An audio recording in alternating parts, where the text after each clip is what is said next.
seen this girl recently, which is a very nice lady. Yeah, thanks very much. Fucking how lame is that? Do you know what I mean? So, yeah, I met her actually. She was on this hen do.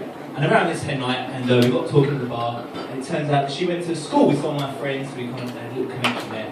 We started making out, and we were going very well, very nicely. So I said, do you want to come back to mine? She's like, okay, yeah. So walking back to mine, it's all like, on our way to mine, she comes to me, she goes, look, let's just keep this between us, yeah? Which seems to be a common thing with women I fuck. It's like, look, we can't tell anyone, no, keep this between us. It's pretty annoying, but she came back to mine, and we did all the things, we had sex, and she said, oh, it was fantastic. The next morning, her phone started ringing, like her phone rang me up, and she goes, oh, it's my mate Sophie, do you mind if I get it? Oh, no, go for it, man. So she rolls over, and she goes, oh, hi, Soph. Yeah, I stayed at Luke's last night. Yeah. 6.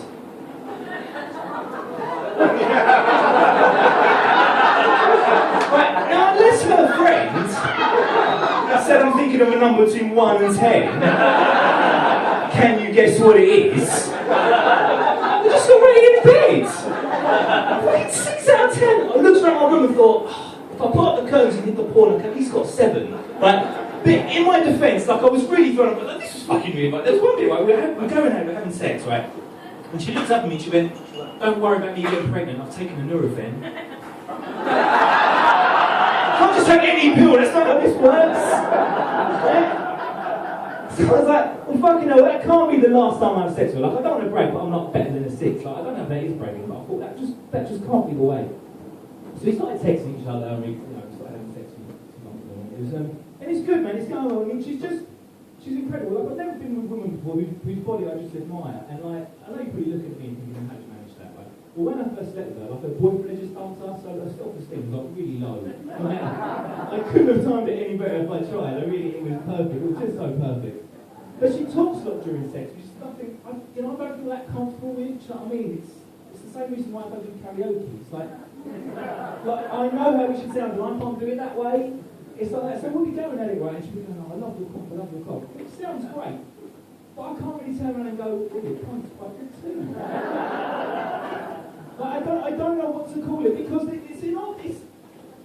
Well, there's so many things a woman can put behind one. Like, cock, dick, it just sounds good, but I don't feel confident enough to say pussy. Do you know what I mean? If I say, oh, I love your pussy, I just kind of just go like, oh, is that what you're calling it? Sound right, 50 Cent. Do you know what I mean? I just don't feel cool enough to do those kind of things. So I just go, oh, thanks very much. Which really really well. So, yeah, so things were going nicely, and we were kind of, it was like a casual thing, but she had tickets for this like black tie thing, and she wanted us to go with like 2 of her friends. It was the first like couple thing that we got together, and I was like, sure? She was like, yeah, great, we'll meet, my friend and my guy. I was like, okay. And I was really nervous, so I thought, I know what I'll do. I'll get really pissed. That will save it, won't it, right? So I was sitting there at this thing, and I'm just fucking hammered, right? Christ. So I was like, how many of you guys been together? And the fellas went, oh, no, we're not together. What do you mean? He goes, well, we're just friends. I went, no, it's not going to happen now, is it? Right, and she went, what's that supposed to mean? I went, oh, fuck off. I said, you tell me, he looked at you. I thought, oh God, she's so hot. I wish she was my friend. And we can just go and watch films and talk about literature and never have sex. It'd be perfect, right? And it was just so unbearable. And I was thinking, this is so funny. No one found it amusing. I wish you guys were there, to be honest. There wasn't a great crowd for that. And it was true, and my days look at me thinking, shut the fuck up. But I didn't like her friend, right? She thought she was like really kind of hard-hitting and political, but she was a fucking dick, to tell the truth, right? It got to a point, and I just thought, if I get the first opportunity to wind her up, I don't have to hear any more words that come out of her face, right? It's driving me potty. And we got into this thing, we started talking about music and stuff like that, and she started talking about Michael Jackson, and she was going, oh, his doctor should have got more than 4 years, because the world lost a genius today, Michael Jackson died.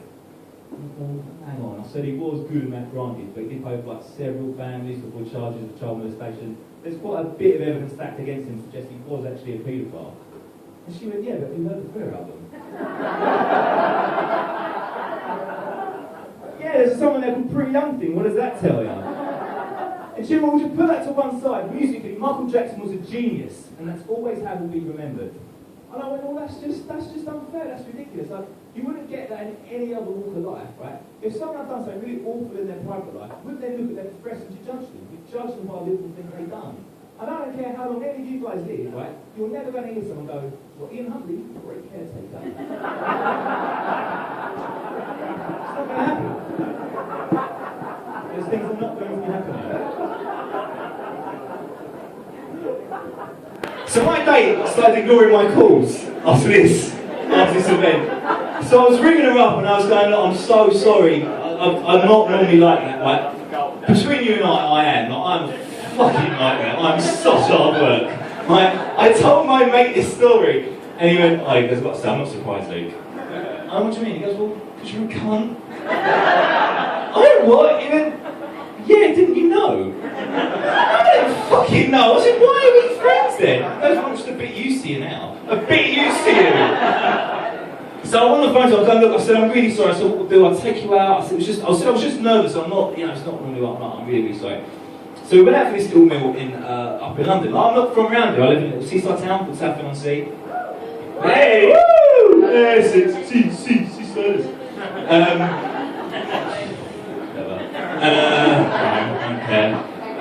So yes, we went out for this little dinner and it was all going quite nicely. And but she's quite petite, this girl. And after a few glasses of wine, she gets like a little bit leery, like a little bit bolshy. I could see she was heading that way, so I was like, oh, I've got to get her home, mate. So we dashed home. We managed to get on the last train home, and she's just sitting there in her carriage, like stuffing her face with chips. And I was like, well, thank God she's being quiet, man. Then this huge geezer gets on the train. Like he was like the biggest mammal I've ever seen. He was just fucking the biggest thing. He was just made like broken nose, like played rugby, it's like on an amateur level, just a real beast of a guy, right? And he's just sitting there listening to the iPod, right? This announcement then comes on the train that's saying because of planned engineering works, this train's going via the Tilbury Loop, and that's like another 30 minutes onto their journey, right? He's heard that and gone, well, it's ain't going fucking Tilbury, it's ain't going fucking Tilbury. Everyone's going, well, yeah, it's going to Tilbury. It's going, oh, fucking hell, fucking bollocks. None of our friends for our fucking journey, these fucking shitty fucking wankers. My date's gone, oi, language!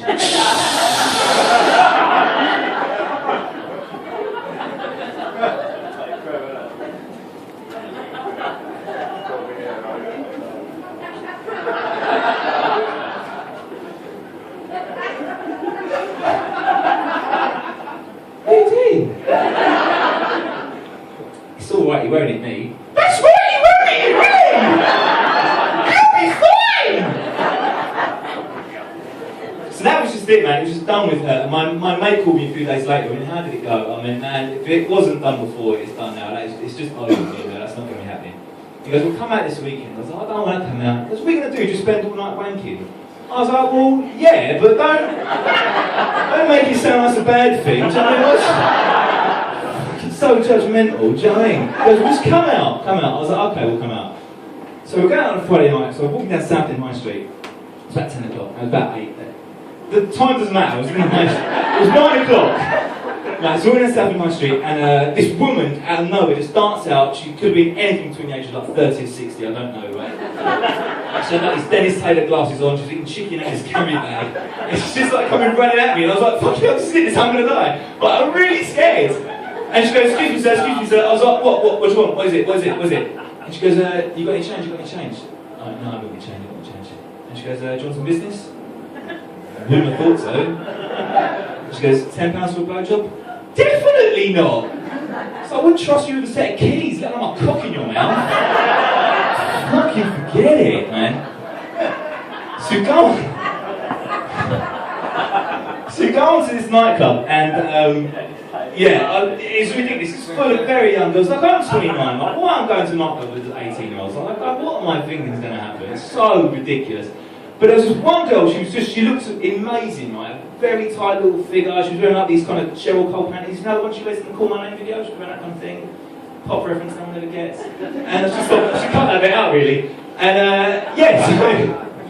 so I kept seeing her in this club. We kept sort of crossing each other's paths, you know, when you sort of do the thing, that kind of stuff.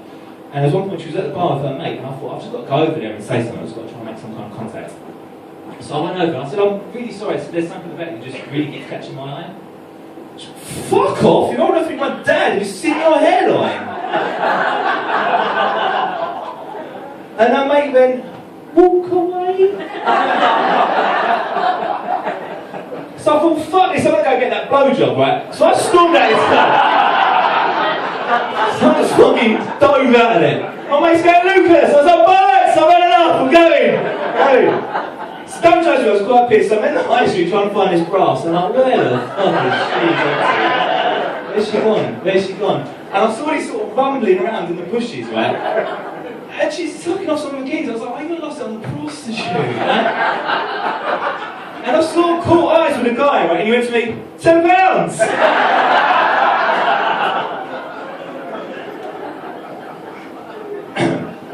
Anyways, fast forward about a month later, I was in Crouch End, I was doing some stand-up, I was doing this show, and I got talking to this girl at the interval, and she seemed to be getting really well, she can't be flirting, and I'd just done that set, right, and I thought she can't be interested after hearing all those terrible things. But it seemed to be going quite well, but I couldn't hang around, I had to dash off because I was doing a gig at another place. So I was like, look, so I'm having a great time, got to go because I'm, working, but I'd love to, do this some other time, to exchange numbers, we did those kind of things. And we went out for a drink about a week later. And the drink was going nicely, it was conversing quite nicely, I was doing quite well, being funny and stuff, and not playing, it's not my thing. And and out of nowhere, she just looked at me and she went, you watch a lot of porn, don't you? I went, no. Right, the answer to that is yes. Right? Like, I watch an obscene amount of porn, it's terrible. Right? I mean, like, smartphones have ruined my life, they have. Because they're just there, well, it's there. I follow 4 porn stars on Twitter, right? Which is 4 too many. Like what could they possibly tell me they're doing? Do you know what I mean? And because they're in America, because of the time difference, when they're getting fucked, it's like lunchtime, so they get, oh, pussy. It's right there, straight away. Right, so, I mean, honestly, because it is on my phone, I do watch it all the time, and I'm aware that it's bad, so I think that's a good thing from where I've got the addiction. And like the other day, man, I was getting some funny looks on the tube, I really was. People were just like, for fuck's sake. So I was like, fucking hell, fine, I'll watch it with my headphones on. If you're gonna judge me, I'll do that. Jesus. So yes, I'm actually convinced her that I didn't watch a lot of porn, we've gone off that. And then she says this other weird thing. She went to me and she goes, you're very dark, aren't you? I'm fine. She goes, are you fully English? I went, well, yeah, I'm English. And she goes, yeah, obviously you're English, but I like me like a proper one. What does that mean? She goes, like an Anglo-Saxon. Saxons are German, right? So I'm sitting there thinking, am I allowed to have sex with a racist? I'm not quite sure what the rules are, this seems a little bit weird.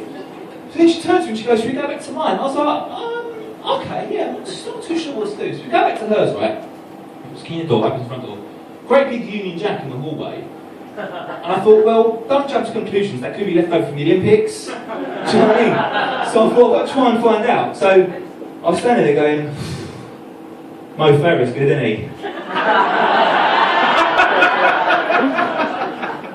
Actually, I'm not really a fan of Mo Farah. I was like, really? Not really a fan of Mo Farah, interesting. I said, who did you like at the Olympics? He goes, for me, it was Bradley Wiggins was my hero, I thought it was fantastic. I was like, I mean, that's fair enough, but that's the white one. Do you know what I mean? So I thought, well, I'll try and do this a little bit more. So I talked about Super Saturday and that kind of thing. I was like, how good was that day? Jessica Ennis got the gold as well. She's like, oh, I'm not so mad with Jessica Ennis. I was like, oh, really? That's interesting as well. So what was wrong with Jessica Ennis? And she goes, well, nothing. She was a poster girl, but everyone expected her to win the gold medal. That guy I really preferred Greg Rutherford. So, I mean, again, that's a fair enough point, but you don't seem to like any black people. And I was like, I don't know what to do. So I was in a real quandary, and I thought, fuck it, I'll sleep with her anyway. I thought that way I'd definitely get laid. So we had sex, and then there was this moment where it was quite nice actually, she sort of extended her arm out, she sort of like cut my face in her hand, and she looked at me and she went, you've got to at least be Chinese. I was like, I've just got tiny eyes! So after that I just thought, I can't see this woman anymore, it's too bad, it's just terrible, so I just ignored her calls. Fair enough. But don't feel sorry for her because she's a racist, okay? And as we all know, racists haven't got feelings. They have black hearts, which is ironic, really.